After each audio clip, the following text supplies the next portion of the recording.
timer run out, because we are trying to squeeze in 2 more best of 3s before we start the live matches in about 40 minutes time. Let's see if it's possible as we enter PvT territory. Top right hand corner, our red Protoss player here from Dragon Kaiser Gaming is herO. As in the bottom left, our blue Terran is herOMarine. So he's 1-1. He's honestly, if he goes 2-2 even over herO and Solar, then herOMarine would be pretty well poised to advance, because his map score is currently in a pretty good place. If he goes 0-2 against herOMarine, against herO and Solar, he would be eliminated. herO, if a win here, would guarantee him first place in the group as well, by the way. So something to look at in that regard. We'll see how this pans out on Infestation Station to start with for game number 1 of this best of 3. Wardy, do you have any idea why Q didn't participate in the tournament? Something happened that meant he couldn't play. He already accepted. He already picked a group, basically, or picked a day.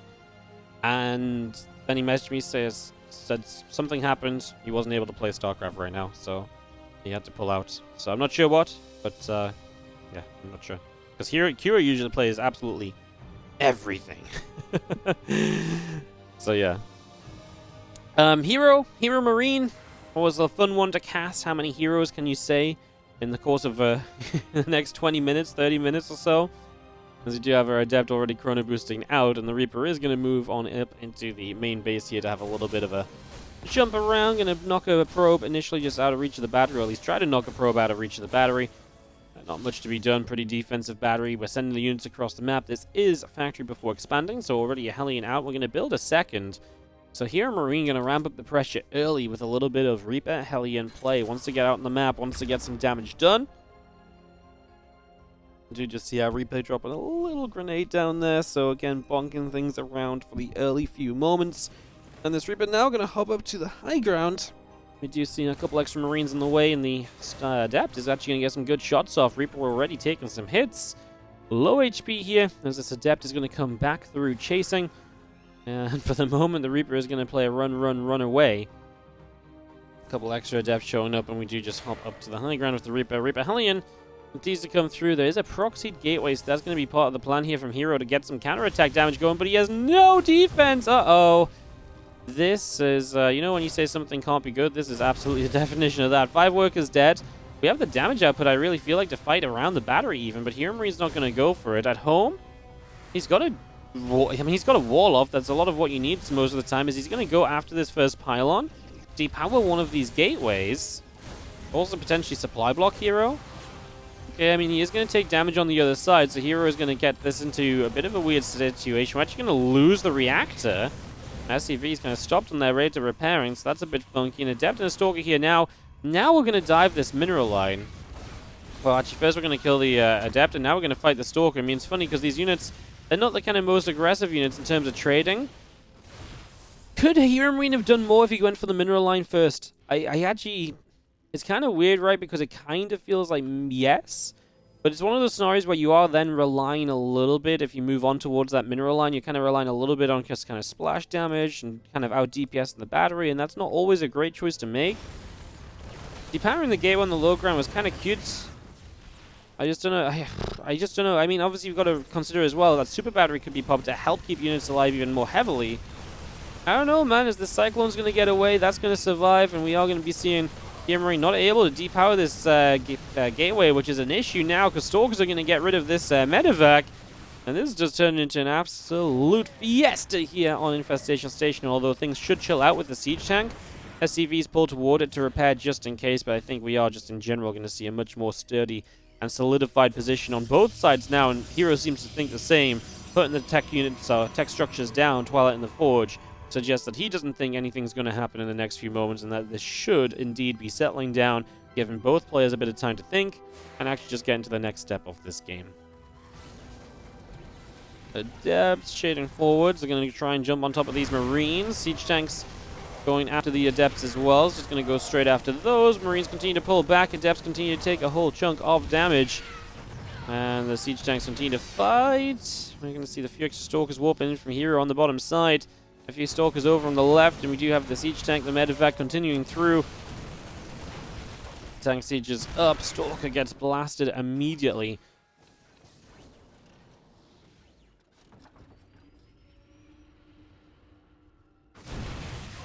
Continue forward. Stalker's getting pushed back. Charge on the way, as well as Gates in the Dark Shrine. As HeroMarine pushes, his army right now is terrifying, but I do feel like the moment Charge finishes, that's a big power spike for Hero. DTs can be very complicated to deal with in these situations because you need enough scans offensively and then at home defensively. And that's not easy to do off of just 2 bases, so that's got to be a factor as well. First, Banshee's going to fly and reveal itself a little soon. That should have only attacked once it got to the natural. Both players are just playing that a little bit messy at the moment. There's 3 workers going down. You just see our tanks continuing up. Tanks sieging. The super battery is active, but maybe not for long. It's going to go down pretty quickly here as that Stalker gets blasted as well, so that also gets taken out. Banshee comes around the back. 4 probes going down. We see our Marines continuing through. Pylon will depower the charge in the forge. I was thinking that when they went down there, like, it's such a terrible place to have them. He actually cancels the upgrades. Yeah, it's just such an exposed place to be. I mean, he's going to cancel them, get money back, and basically put all of his money, I think, into DTs very soon. But currently, supply blocked. Okay, we actually just came out the supply block. Never mind. Stalkers are not doing anything. HeroMarine's army is way too good. 40-8 supply. This is really a game of just trying to get DTs to save the day. What are we looking like scan-wise? We have 1 scan. DT's going to get up into the main, which is frustrating. 1 in the natural. And again, you need scans over here as well, as we are going to see the DTs getting rid of at least 1 tank. And we shoot 1 more time. DT actually gets out, so that's good. All these gates on the left, though, are going to get picked off. HeroMarine now dealing with the DT at home. He's losing a lot of SCVs as he just needs to get turrets up. Turrets back at home, and then he can focus his scans on this side of the map, although currently he is scanless with 18 more energy. Well, DTs are genuinely causing issues. He's trying to build a missile turret over here. Hero should be able to stop that from getting up, though. Although HeroMarine's losing a lot of units before it's done, the DTs are still putting in work. Dark Templar going huge right now. DT killing the turret on the natural. The main base, at least, is secure. And this is going to turn into 1 base versus 1 base economy. Hero still has a good amount of gates up. He still has DTs and a couple of Zelds. He's actually going to kill that call down supply depot. He is supply blocked, though. I think overall, HeroMarine comes out in a much better place. He's obviously got 2 bases to the 1. And that alone is going to be a big help, especially when you have the energy on those orbitals going a long way. If he ever feels safe enough, he can drop mules again to help himself out. But I don't actually think he needs to. I think he just do well to kind of keep himself with scans. We even have a Raven. These couple of Archons suggest that Hero is just going to commit to an attack. Now, if he had, like, charge, I might kind of be a bit of a believer in that. But this, I just don't think he has enough to really make this really that scary of an attack at all. As we move forward here, the Siege Tank putting in some work. The Banshees will put some damage in as well. The Archons are good, and obviously not taking tank fire is pretty decent as well, but yeah, this is not enough. Splitting back individual Marines to stop the Archon splash from being as devastating. And it looks as though HeroMarine is looking good for game number 1. What a crazy little situation. Really, really fun, really aggressive. The DTs of Hero nearly bringing him back into it because HeroMarine was just that underprepared for that big tech choice. In the end, HeroMarine just about has enough, just about has the crisis management to not let this fall into a complete state of disrepair. Stim, combat, +1 armor, all on the way through. A couple of Stalkers of Hero. It's going to be sat over here as well. And the Marines just going to keep on moving around. The SCVs will repair the Raven. The SCVs will repair the medevac.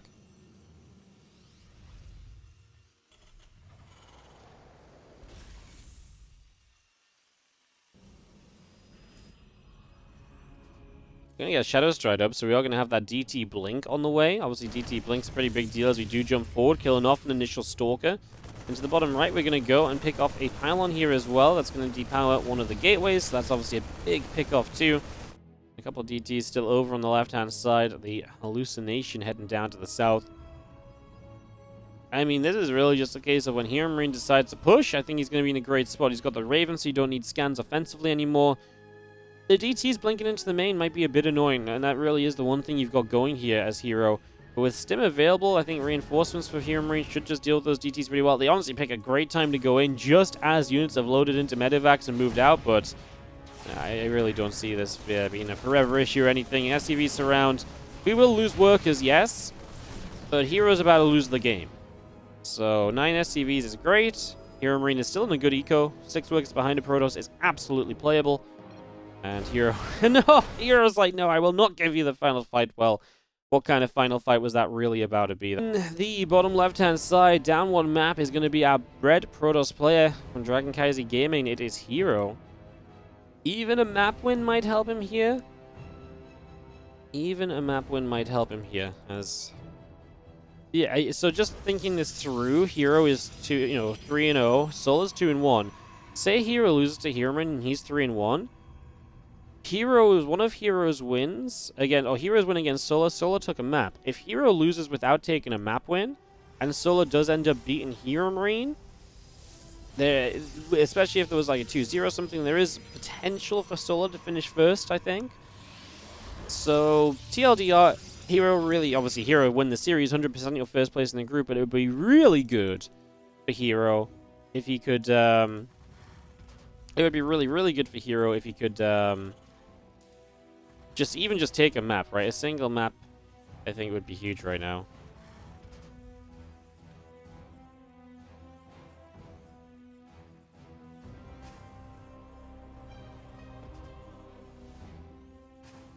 We'll see, though. We'll see what HeroMarine has in store.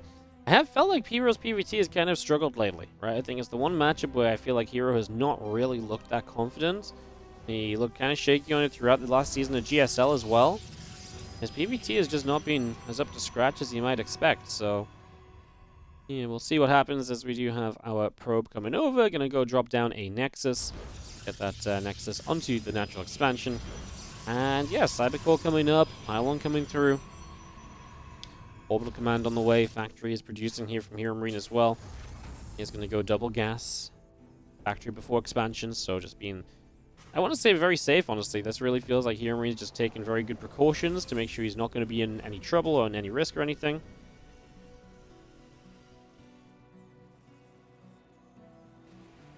What edition of this is the map tournament? Yeah, this is map tournament 18. This is the 10th time the WardiTV has ran the tournament for the TLMC.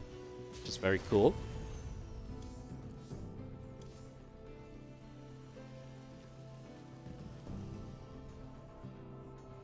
Hey guys, tiebreakers are match score, then map score. Map score does come ahead of head-to-head, because your overall performance in the group is more important than one single match.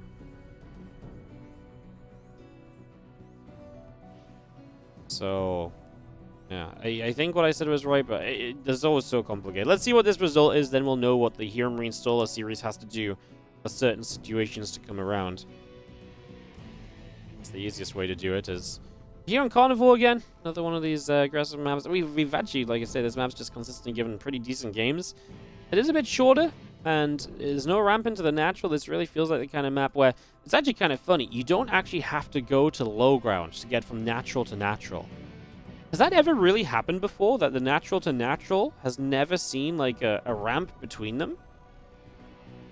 That's kind of crazy, that there's no position to take high ground between the bases. I didn't even really notice this until just now. And I'm like, oh my god, like, that's kind of nutty, no?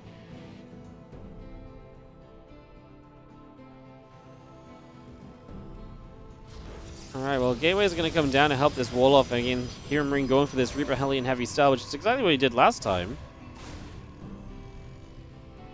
Adept's coming through, going to get one of these Reapers. Phoenix will lift one of the Hellions, and that should be enough to dissuade HeroMarine from sticking around too much. He's not going to get too much else out of this. Hellion will go down. We do see the charge now starting on the side of Hero, and more Phoenix producing as well as HeroMarine does retreat home. Cyclone on the way.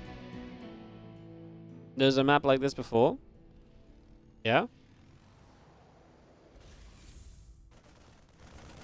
Okay. It's just surprising to me. I mean, there's just nothing in between the bases. Like, that you can just go from one side of the map to the other without ever going up a high ground, a line of sight blocker. Yeah, that's actually... I kind of felt like this map kind of played quite nicely, but that's one of those things that has not an impact on every single game, right? But it is absolutely going to influence certain pushes. It's going to influence how aggressive you can be. So over time, you would probably see certain tendencies and certain kind of builds arise on this map that are played a lot more often than on other maps. So it's the sort of thing that you might not see in this map contest. Because, like I said, the games we've seen on this map so far have just been pretty good, pretty solid. It's been fine. There's the kind of weirdness that actually might change things and kind of have some certain effects, like I say, a bit further down the line. Viking tank, Marines continuing through. We do see our charge coming up on the Twilight Council. So Phoenix charge our style here from HeroMarine, a lot of Marines, tank Viking production. Are we going to go pushing very soon? I wonder, I mean, he could. He doesn't have any upgrades, even though he has a second Rax. No add-on on that Rax really is the telltale sign of being aggressive, right? As, man, the Cyclone lock-on remains. We lost one Phoenix, though, already from HeroMarine. Let's see what he can do defensively. He will have charge. Charge typically is really good against these kind of pushes. No add-ons on the barracks. No attempt to move into stim. This is fully designed to be an early game push. It's going to really take advantage of the fact this is a short, aggressive map. And that's exactly what we try and do. Here we go. Zelda going to jump on this immediately. I actually don't even hate that for HeroMarine because everything's just nice and clumped up for him. Like, the tanks aren't sieged. Siege tanks don't always do the best against Zealots. Honestly, that didn't feel too terrible. Let's see as he continues through. He's lost a few of his SCVs. He is going to lose the medevac to the Phoenix. The Zealots are all gone, though. How many gates are we on? 3? Okay, 3 Zealots at a time isn't exactly great. And that's only one pylon powering both of these gateways. 2/3 of the Protoss production is about to be, well, I thought depowered, but actually we might just kill it.